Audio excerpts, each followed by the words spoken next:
Will Damian Lillard be wearing a different jersey next season? Not at the start of the season, I don't believe, as of right now. You said that they publicly haven't made it sound like they're going to trade him. Well, I can tell you that privately, the Blazers aren't interested in trading him right now either. And I have to underline right now, because we are in a fluid situation, Dame Lillard was really as strong as he's ever been about what he wants for the direction of the team at the end of the season, when he basically essentially said he doesn't want to wait for any more developmental players, because the Blazers have kind of, the tanking word is a difficult word to use, but kind of tanked the last couple of years for draft position. And, while Shaedon Sharpe, the player they drafted in the lottery last year, does have excellent upside, I think at age 33, Dame made it clear he was looking for players who can come in and immediately help him. So the Blazers were kind of put on that timeline. And by the way, their general manager, Joe Cronin, basically ratified it. He sat there and said the same day, yes, this is what we need to do. And then the Blazers advanced in the lottery to a top 3 pick.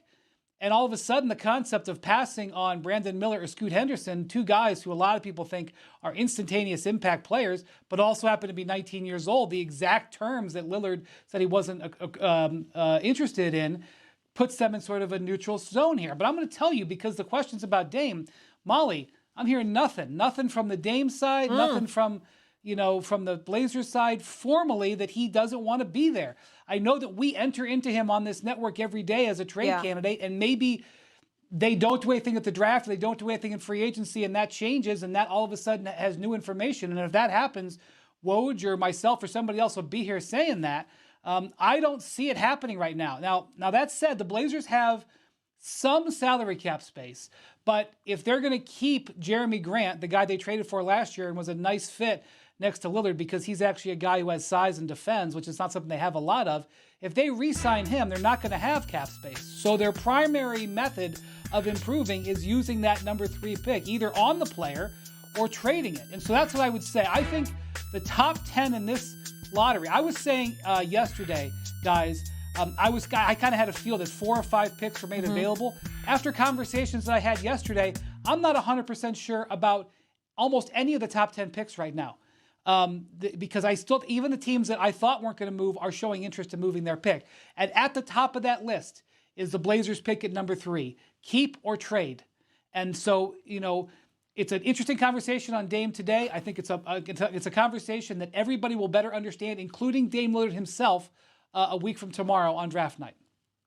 If you go back to March, there were reports that the Blazers were thinking about shutting down Damian Lillard. Obviously, they ultimately did. And a big reason why was they wanted to secure the 5th best odds of moving into the number 1 pick. Obviously, they moved up. I got to think, Windy, the thought process all along for securing that top 5 pick was to have some flexibility and the ability to trade that pick for a impact player that is maybe on the younger side, but is on his 2nd contract and can help Dame win now. Because that's ultimately what it's about.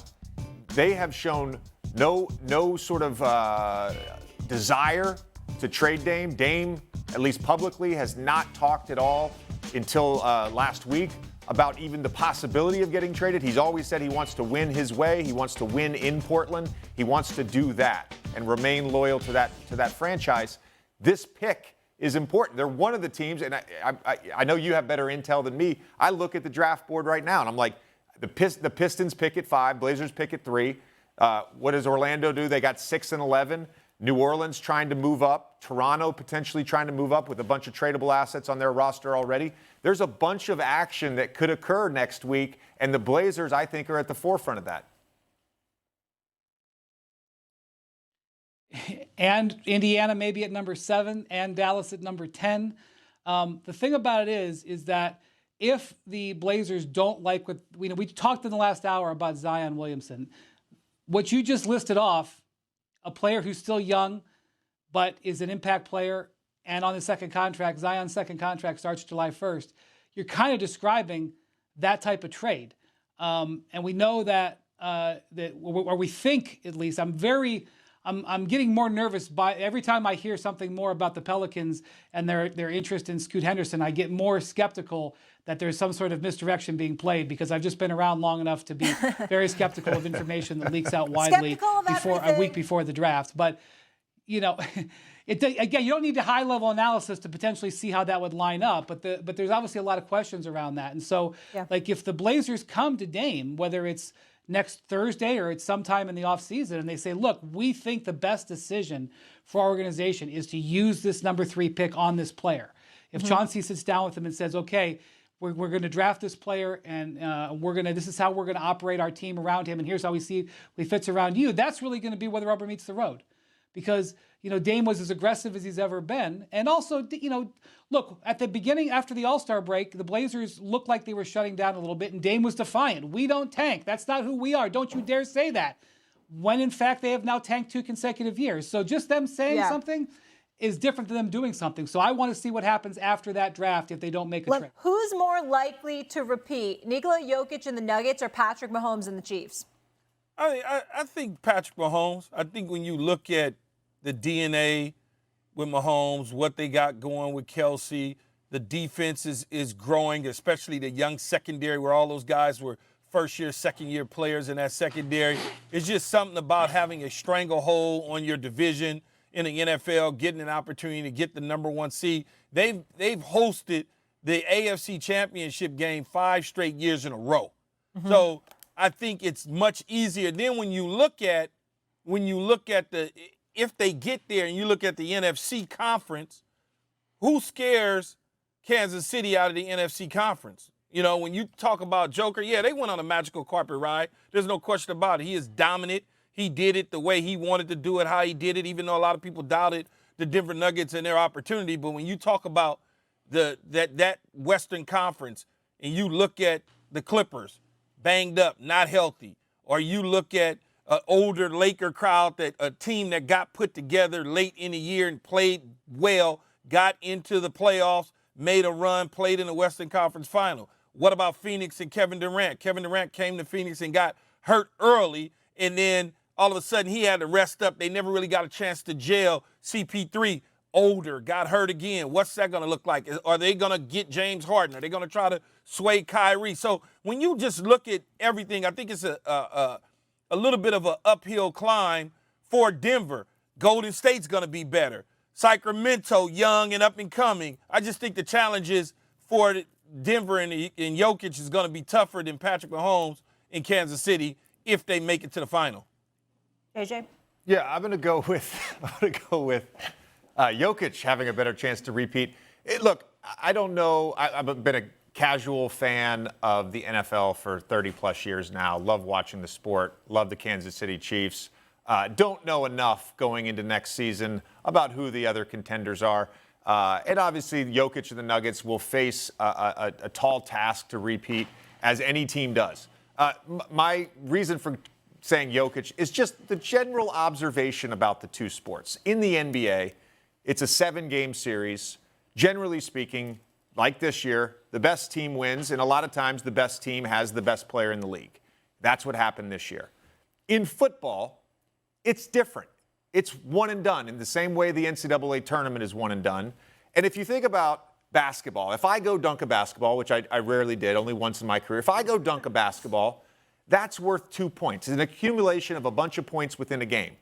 In football, one play could potentially matter more. A fumbled snap, a punt return for a TD, a pick six. There's just so much that can go wrong within one game that it can turn the odds against a team. And it just doesn't exist the same way in basketball. That's my only reason for saying Jokic. I'd love to see Mahomes and the Chiefs repeat. Damien, before you jump in, so basically what you're saying, JJ, what I deduce from that is that it's much easier to win the finals, obviously, than it is to win a Super Bowl. It's way easier. I mean, 7 tries. Well, you have to win 16 games. In the NFL, you have to either win 3 or 4. So, I guess it's whatever. It's... You're good, Damien. I guess it's easier. Well, listen, I agree with certain aspects of what JJ was talking about. I think superstars in the NBA have, much more sway as far as the eventual outcome. But I'm going to go with Patrick Mahomes because I think one thing that Key pointed out, which I agree with, is the fact that home field advantage matters greatly in the National Football League. And, you know, Key talked about the fact that the Kansas City Chiefs have hosted 5 straight AFC Championship games. It is very hard to go on the road and to win. You know, if you're a wild card team and you have to go on the road and win like 3 consecutive games, it's just so hard to do. And Kansas City dominating their division and allowing them to basically every year play for the number 1 seed. If you lock up the number 1 seed, the chances of you getting to the Super Bowl are just so much greater. So much greater. And again, I'm not disparaging anything about the NBA because the superstars have so much bearing on whether you can win a championship. But I will say that home field advantage in the NFL, I think it matters more than in the like NBA, obviously with the amount of games you got to play in the postseason. But just having that home field advantage, to me, that's why I give the edge to Patrick Mahomes in this situation. You know, see, JJ, yeah, you play 7 games or 16 games to eventually get to the final, win it, whatever the case may be. When you look at the Eastern Conference in your sport, you got Milwaukee. Giannis missed games because of the injury. But you also had the Miami Heat, who lost to Atlanta early on in the play-in game, but wind up in the finals.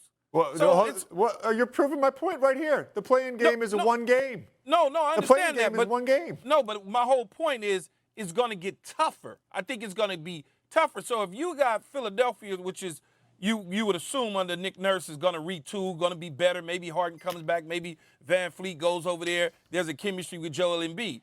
My whole point is I almost called him Nikola Jokic in the Iron Sheik. The Joker, he's going to have to contest and deal with the Eastern Conference, which, for whatever reason, Miami came out of there. He didn't really see or face the Embiids of the world in the playoffs, right? He didn't face the Giannis's of the world in the playoffs. What happens when all of a sudden he has to go up against that? Those teams weren't good enough to get there. But they were in the Eastern Conference. They never had a chance to play them in the Western Conference, though. That's why I was just. But they weren't good enough to get there. Like, yeah, because I saw this tweet yesterday. It wasn't my tweet. You said my tweet. I don't tweet. To the Miami Heat. Philadelphia couldn't close out Boston. They lost to the Miami Heat. They weren't good enough to get there. That's not a knock on Jokic. Thanks for watching ESPN on YouTube. For live streaming sports and premium content, subscribe to ESPN+.